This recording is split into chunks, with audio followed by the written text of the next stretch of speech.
Hello everyone. Daily current affair series में आज हम लोग देखेंगे 16 से 18 अगस्त 2024 के करंट अफेयर्स। तो आते हैं आज के पहले करंट अफेयर पे। और हाँ, चैनल को सब्सक्राइब जरूर कर ले। हाल ही में अमेरिकी विदेशी विभाग ने किस देश को 3.5 बिलियन डॉलर की सैन्य सहायता जारी करने की घोषणा की? मैं यहाँ पे ऑप्शन नहीं पढ़ूंगा, सीधे आंसर बताते हुए चलूँगा।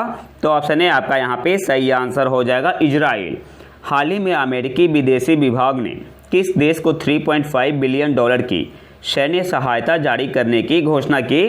तो ऑप्शन ए आपका यहाँ पे सही आंसर हो जाएगा, इजराइल को। अगले क्वेश्चन पे आते हैं।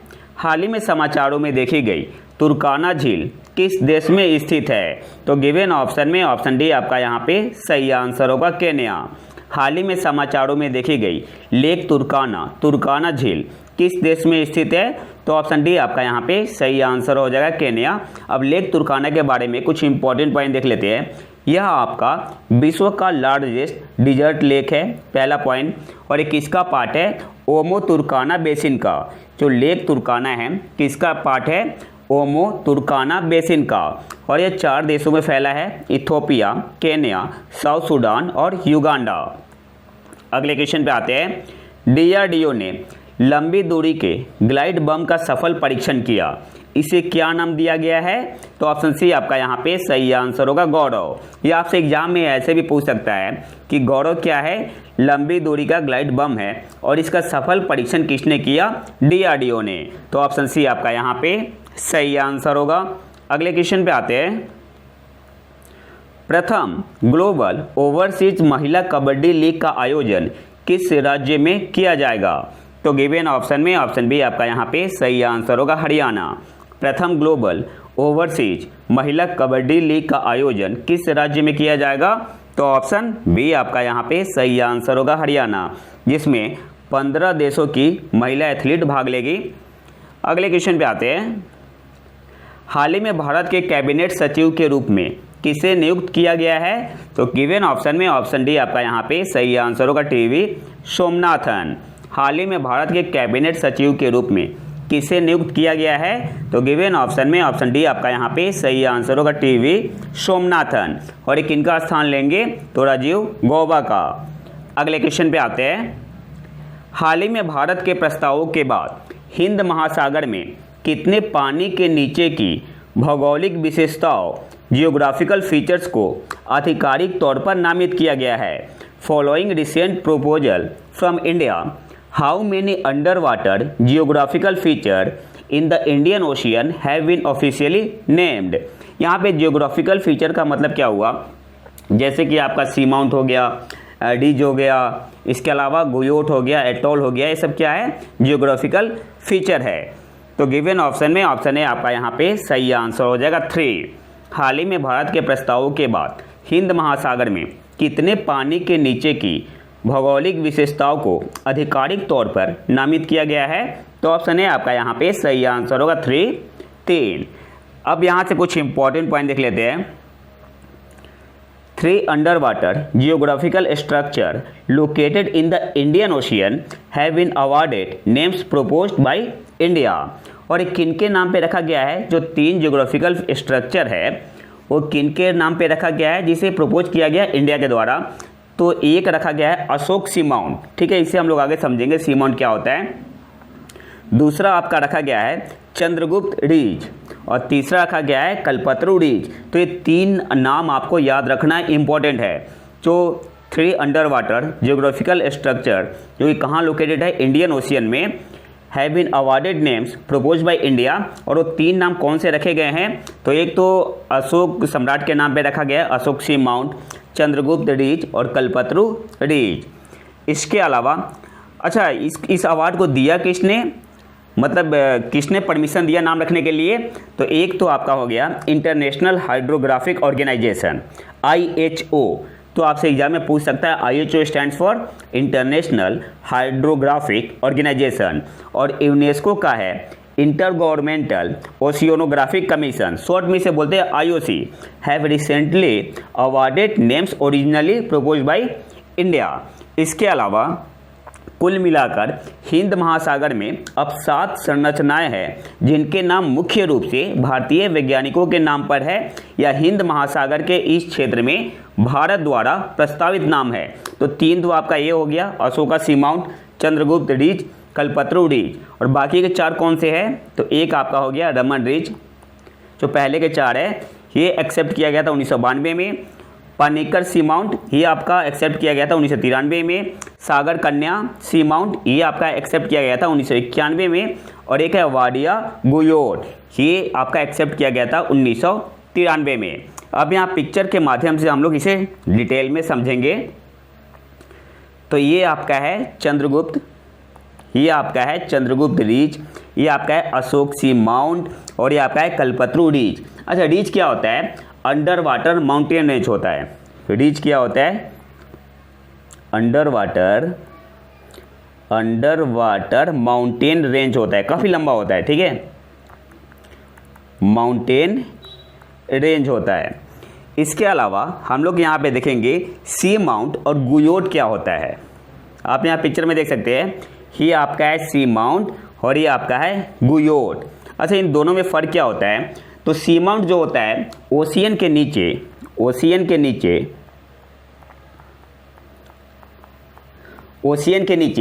जो वोल्केनिक इरप्शन होता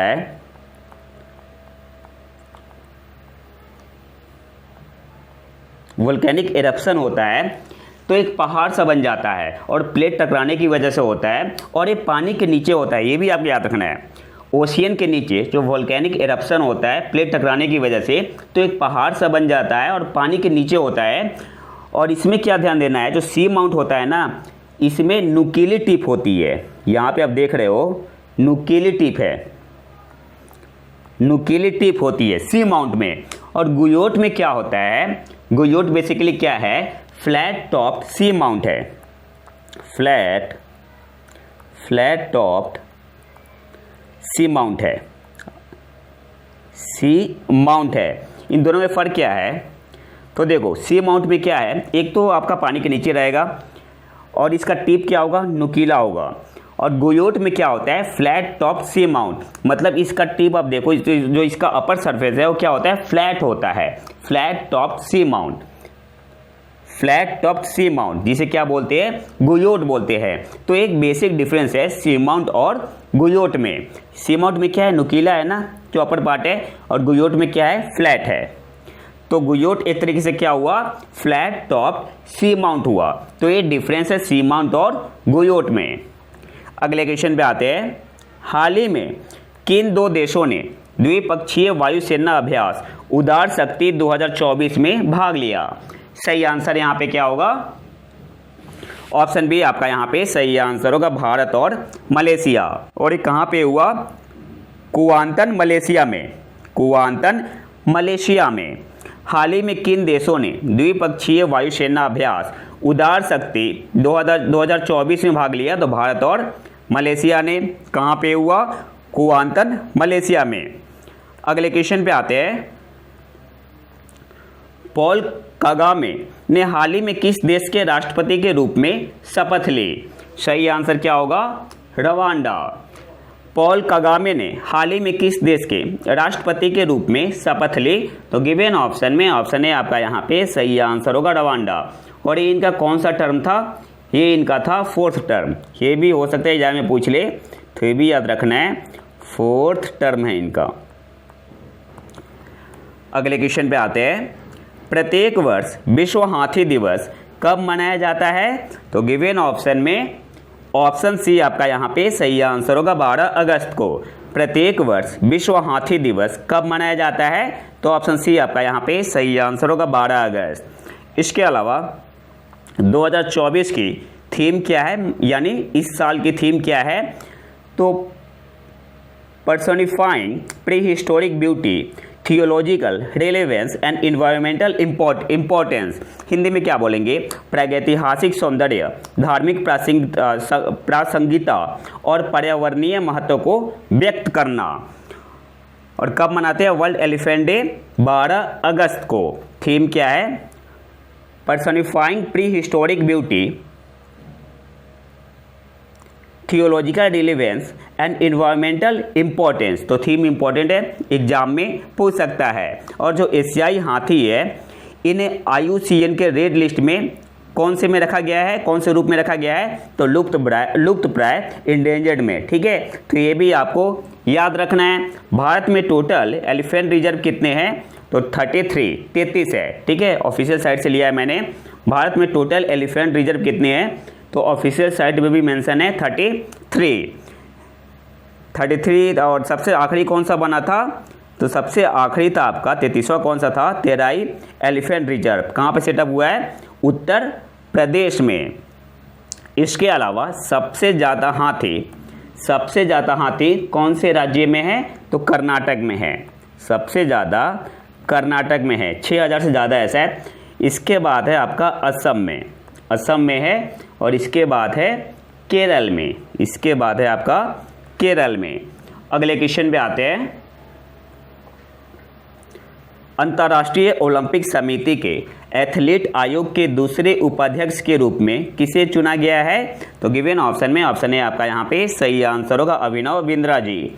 अंतर्राष्ट्रीय ओलंपिक समिति के एथलीट आयोग के दूसरे उपाध्यक्ष के रूप में किसे चुना गया है, तो ऑप्शन ए आपका यहाँ पे सही आंसर होगा, अभिनव बिंद्रा। इसके अलावा जो अभिनव बिंद्रा है ये पहली बार इलेक्ट कब हुए थे, IOC एथलीट कमीशन में 2018 में। इसके अलावा पूर्व आइस हॉकी खिलाड़ी एम्मा टेरहो को निकाय के अध्यक्ष के रूप में फिर से चुना गया है, और पूर्व पोलिस साइक्लर माजा व्लोस्कोवस्का को पहले उपाध्यक्ष के रूप में चुना गया है। तो ये सारे पॉइंट आपको याद रखने हैं। अगले क्वेश्चन पे आते हैं। हाल ही में खबरों में देखी गई नानकई ट्रफ क्या है, तो गिवन ऑप्शन में ऑप्शन बी आपका यहाँ पे सही आंसर होगा। प्रशांत महासागर में दो टेक्टोनिक प्लेटों के बीच एक सबडक्शन क्षेत्र है। हाल ही में खबरों में देखी गई नानकई ट्रफ क्या है, तो ऑप्शन बी आपका यहाँ पे सही आंसर होगा। प्रशांत महासागर में दो टेक्टोनिक प्लेटों के बीच एक सबडक्शन क्षेत्र है। अगले क्वेश्चन पे आते हैं। अंतर्राष्ट्रीय युवा दिवस प्रत्येक वर्ष किस दिन मनाया जाता है, तो गिवन ऑप्शन में ऑप्शन डी आपका यहाँ पे सही आंसर होगा, 12 अगस्त को। अंतर्राष्ट्रीय युवा दिवस प्रत्येक वर्ष किस दिन मनाया जाता है, तो 12 अगस्त को। ऑप्शन डी आपका यहाँ पे सही आंसर होगा। और 2024 की थीम क्या है, from click to progress youth digital pathway for sustainable development.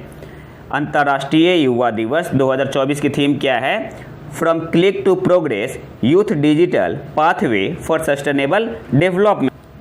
इसके अलावा राष्ट्रीय युवा दिवस कब मनाते हैं, 12 जनवरी को 1985 से मनाते हैं, स्वामी विवेकानंद की जयंती के अवसर पर।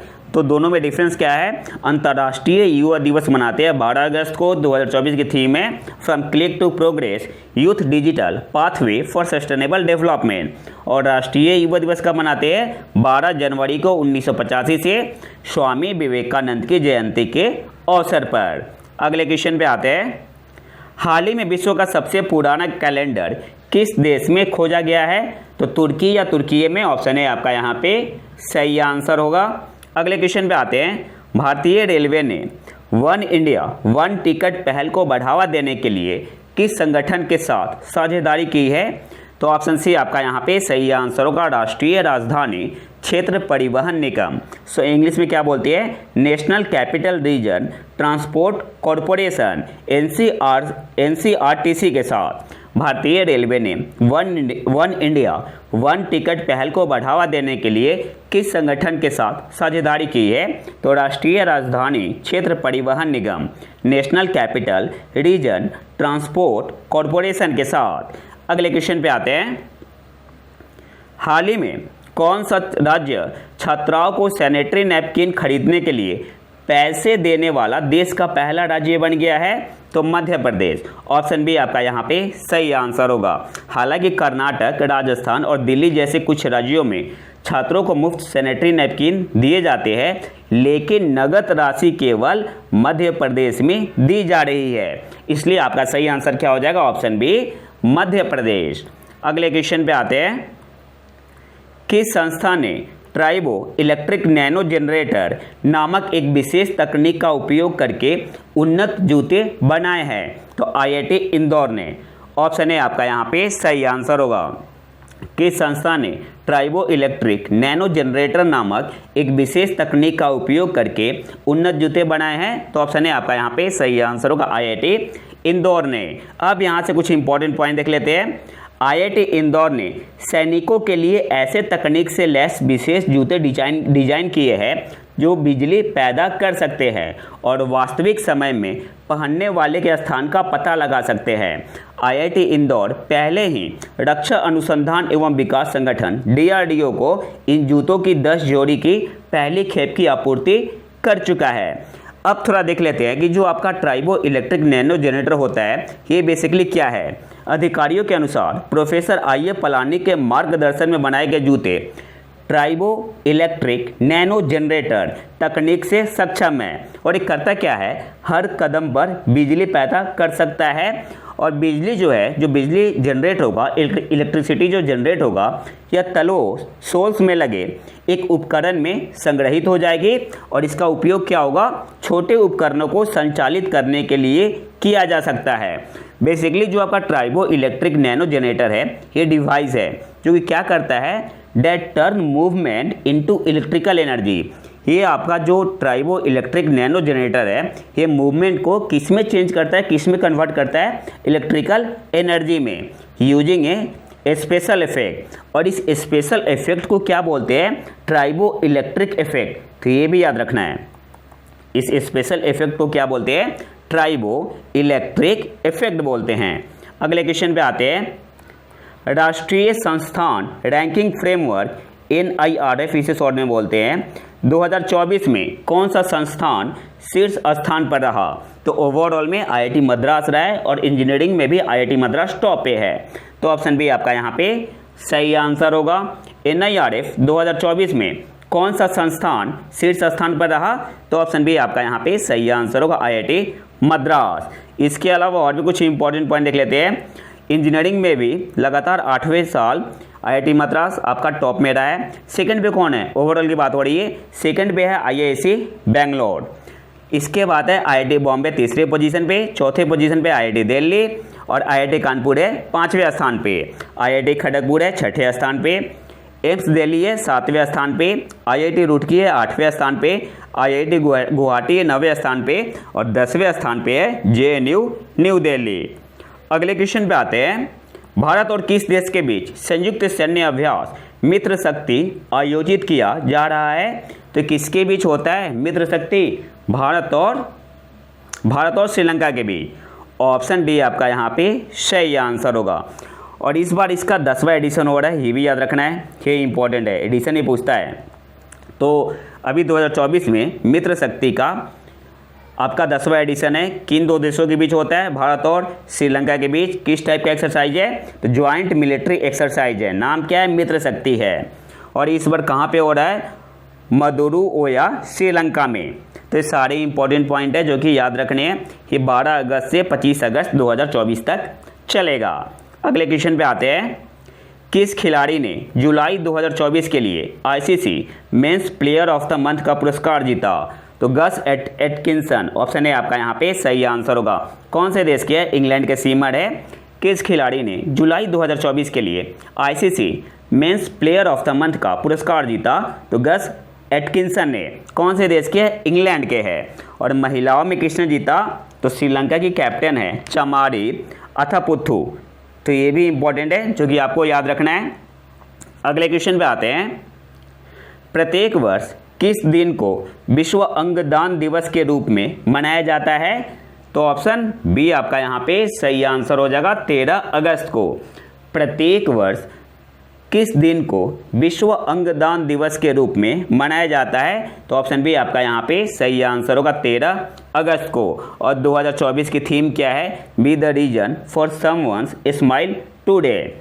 प्रत्येक वर्ष किस दिन को विश्व अंगदान दिवस के रूप में मनाया जाता है? 13 अगस्त। 2024 की थीम क्या है? Be the reason for someone's smile today.